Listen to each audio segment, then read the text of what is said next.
Refer to Book 2 from the workshop for specific definitions of each step of the 8-step model. But let's run through the 8 steps quickly now. Okay, here's a list of reasons we often see product managers give for why more customers aren't buying their product. They don't know about my product. Sales isn't selling my product. The customer learning curve looks at these problems as the specific ways the client's thinking needs to change. The specific ways the client needs to learn to become a loyal customer of yours.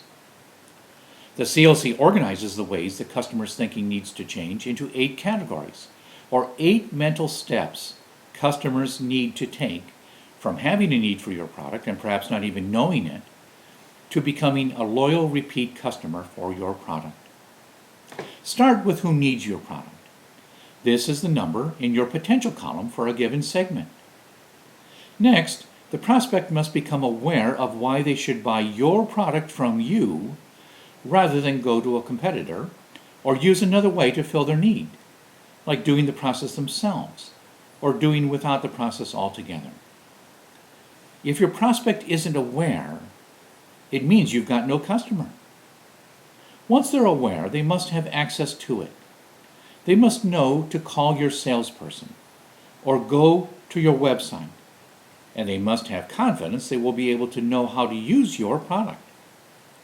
If your prospect doesn't know how to access, it means you've got no customer. Now, we all know about terrific products and services that we may even intend to buy, but we have only so much time and money to actually buy things. And it's the job of product management to motivate prospects to act on their intention to buy the product. If your prospect isn't motivated to act, it means you've got no customer. A motivated prospect must then actually purchase your product.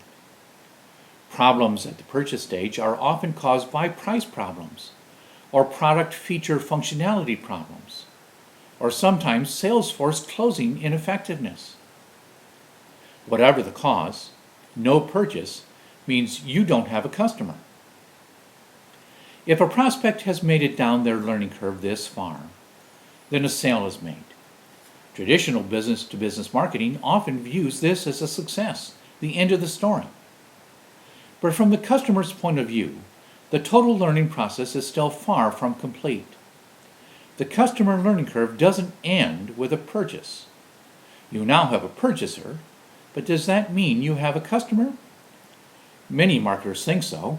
They feel relieved, even overjoyed, that a company has actually reached into pocket, purse, or expense account and bought their product. And they're right to feel good. It is a critical point. However, the customer-centric view of the customer learning curve does not end at the point of purchase.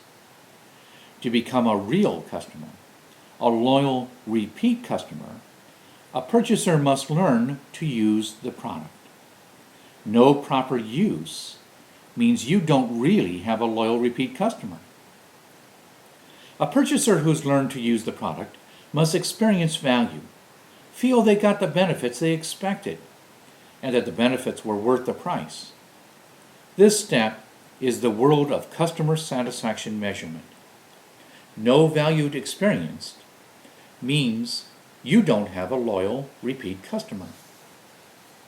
A purchaser who's experienced value must still be cared for, and perhaps even given extra incentives to remain a continuous loyal customer.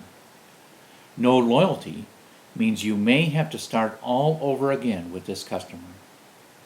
When a purchaser continues to buy and use a product, tells colleagues to use it, becomes a friend of the firm, then and only then does the business-to-business company have a true customer.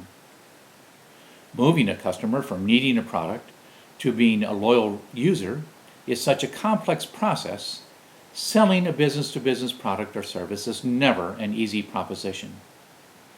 It's the product manager's job to make it all work, to use the customer-centered CLC approach to spot the places where potential customers are getting stuck and design programs targeted to moving prospects over those barriers.